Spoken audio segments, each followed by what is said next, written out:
Materi yang pertama yaitu nilai-nilai demokrasi dan macam-macam demokrasi. Nilai-nilai demokrasi adalah prinsip yang mendasari sistem demokrasi. Yang pertama yaitu kebebasan. Setiap individu memiliki hak untuk mengungkapkan pendapat, beragama, dan berpartisipasi dalam kegiatan politik. Yang kedua yaitu kesetaraan. Setiap warga negara memiliki hak yang sama di hadapan hukum dan proses politik. Yang ketiga yaitu persamaan hak.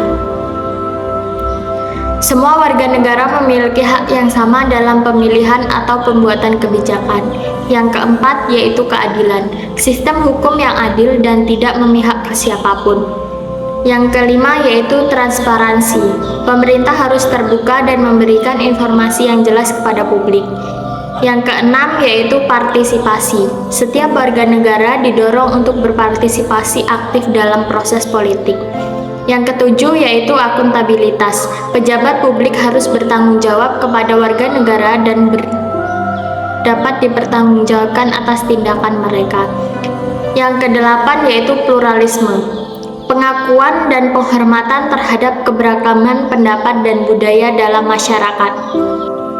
Macam-macam demokrasi yaitu yang pertama demokrasi langsung. Bentuk demokrasi ini di mana warga negara terlibat langsung dalam proses pembuatan keputusan politik tanpa perantara. Yang kedua, demokrasi perwakilan. Bentuk demokrasi di mana warga negara memilih perwakilan untuk membuat keputusan politik atas nama mereka.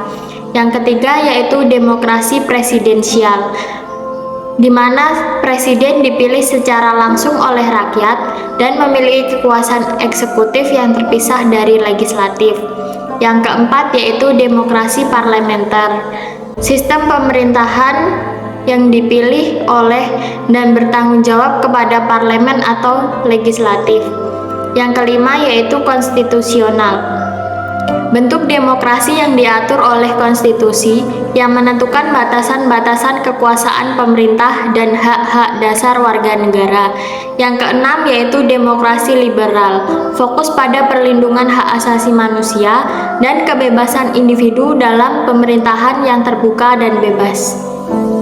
Yang ketujuh yaitu demokrasi sosial, menggabungkan prinsip-prinsip demokrasi dengan kebijakan ekonomi yang bertujuan untuk mensejahterakan masyarakat dan mengurangi ketidaksetaraan ekonomi di suatu negara. Materi yang kedua yaitu konsep dasar ketatanegaraan secara konstitusional hasil amandemen 1945 dan hubungan dengan lembaga-lembaga. Konsep dasar ketatanegaraan secara konstitusional di Indonesia merujuk pada prinsip-prinsip atau aturan yang mengatur struktur dan fungsi pemerintahan berdasarkan konstitusi, yaitu Undang-Undang Dasar 1945. Konsep dasar ketatanegaraan secara konstitusional yang pertama yaitu kedaulatan rakyat. Kedaulatan rakyat berada di tangan rakyat menurut Undang-Undang Dasar. Yang kedua, negara kesatuan. Yang ketiga, pembagian kekuasaan. Kekuasaan negara dipisahkan menjadi kekuasaan eksekutif, legislatif, dan yudikatif. Yang keempat, supremasi konstitusi. Semua tindakan pemerintah dan peraturan undang-undang harus sesuai dengan Undang-Undang Dasar. Hasil amandemen 1945. Amandemen 1945 di Indonesia merupakan proses perubahan konstitusi yang dilakukan dalam 4 tahap.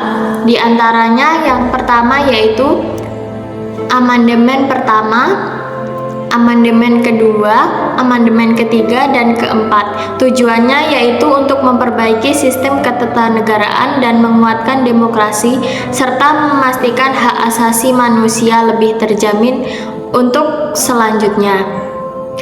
Beberapa perubahan signifikan yang dihasilkan dari amandemen tersebut antara lain yang pertama yaitu penguatan DPR, 2. Pembentukan DPD, 3. Pemilihan presiden secara langsung, yang keempat pembentukan Mahkamah Konstitusi, yang kelima pembentukan Komisi Yudisial. Hubungan dengan lembaga-lembaga. Presiden sebagai kepala negara dan kepala pemerintahan bertanggung jawab menjalankan pemerintahan harian dan pemimpin eksekutif. DPR berfungsi sebagai legislatif, pengawasan, dan anggaran, sedangkan DPD memiliki peran konsultatif terkait kebijakan yang berhubungan dengan daerah. MPR memiliki fungsi untuk menetapkan dan mengubah undang-undang dasar serta melantik presiden dan wakil presiden. Komisi Yudisial bertugas menjaga integritas hakim dan mengusulkan pengangkatan hakim agung. Mahkamah Konstitusi menguji konstitusionalitas undang-undang.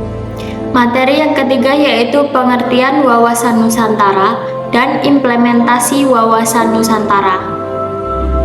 Pengertian wawasan Nusantara adalah cara pandang dan sikap bangsa Indonesia mengenai diri dan lingkungannya yang serba beragam dan bernilai strategi dengan mengutamakan persatuan dan kesatuan bangsa serta kesatuan wilayah dalam menyelenggarakan kehidupan berbangsa, bermasyarakat, dan bernegara. Wawasan Nusantara menekankan pentingnya kesatuan dalam keberagaman, di mana semua komponen bangsa dapat bersinergi untuk mencapai tujuan nasional. Implementasi wawasan Nusantara yang pertama yaitu di bidang politik. Dengan cara menjaga Pancasila sebagai ideologi bangsa dan dasar negara yang menyatukan seluruh rakyat Indonesia. Menerapkan hukum nasional yang berlaku secara merata. Yang kedua yaitu di bidang ekonomi.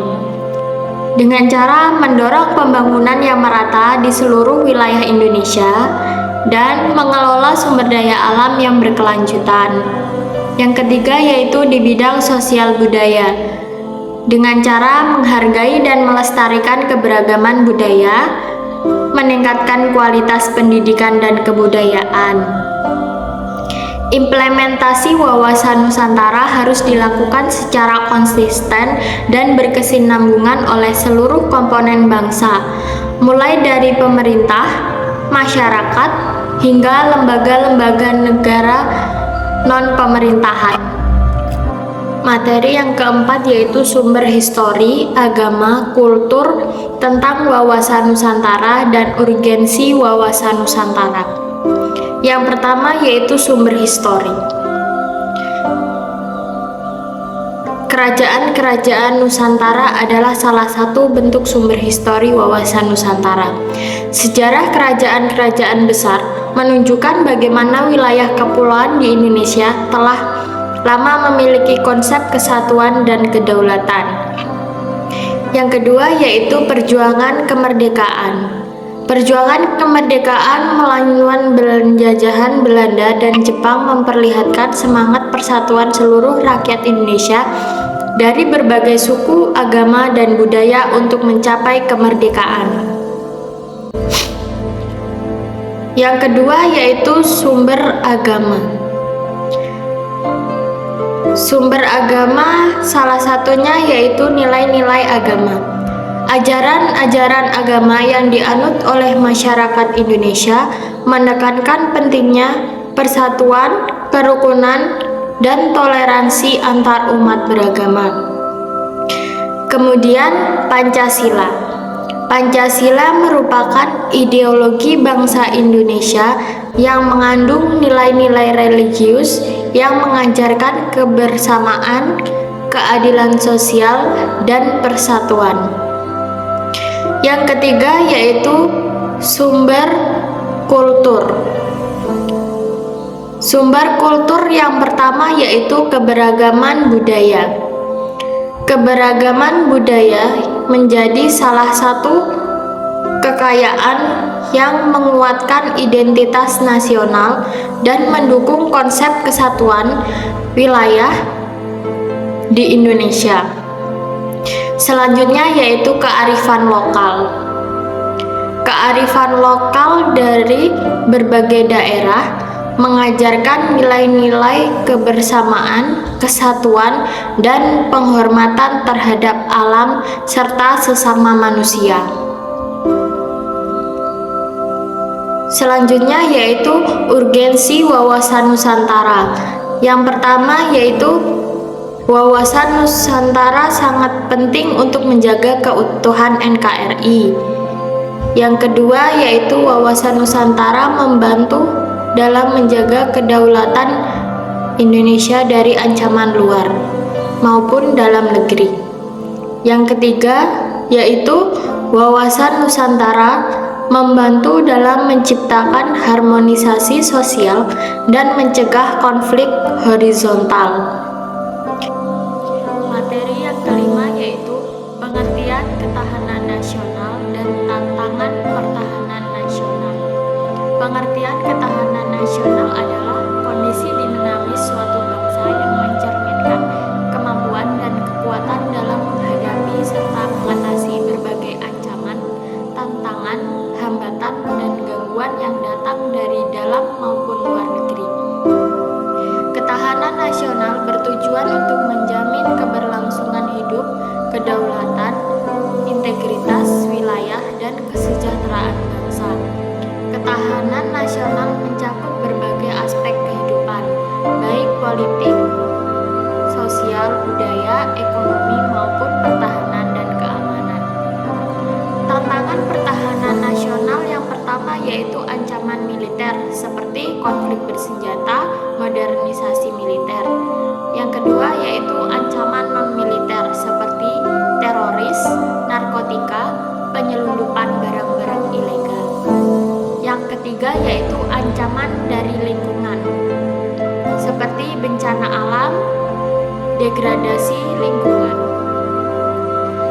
Upaya untuk mengatasi tantangan pertahanan nasional yang pertama yaitu peningkatan kekuatan militer, penguatan sistem pertahanan dan keamanan nasional, peningkatan kesadaran dan partisipasi masyarakat, pengelolaan sumber daya alam dan lingkungan yang lebih baik.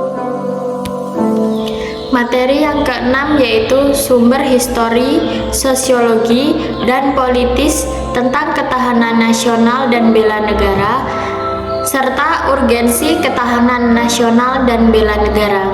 Yang pertama yaitu sumber histori. Seperti perjuangan kemerdekaan. Sejarah perjuangan kemerdekaan Indonesia melawan penjajah menjadi landasan penting bagi konsep ketahanan nasional di Indonesia. Selanjutnya, konflik-konflik pasca kemerdekaan. Berbagai gerakan separatisme lain menunjukkan pentingnya ketahanan nasional dalam menjaga keutuhan dan stabilitas negara. Yang kedua yaitu sumber sosiologi, seperti kebinekaan. Konsep ketahanan nasional dapat mengakomodasi keberagaman ini untuk menjaga kesatuan dan persatuan. Selanjutnya yaitu solidaritas sosial. Nilai-nilai gotong royong dan tolong-menolong menjadi fondasi bagi ketahanan sosial dan kesiapan bela negara. Yang ketiga yaitu sumber politis, seperti Pancasila. Pancasila sebagai ideologi bangsa menjadi landasan utama dalam membangun ketahanan nasional dan kesadaran bela negara. Selanjutnya yaitu Konstitusi Undang-Undang Dasar 1945. Undang-Undang Dasar 1945 memberikan kerangka hukum dan institusional bagi upaya mempertahankan ketahanan nasional dan pelaksanaan bela negara. Urgensi ketahanan nasional dan bela negara diantaranya yaitu yang pertama, ketahanan nasional dan bela negara penting untuk memastikan bahwa Indonesia tetap utuh dan berdaulat. Yang kedua yaitu ketahanan nasional dapat membantu menjaga stabilitas sosial dan politik di dalam negeri.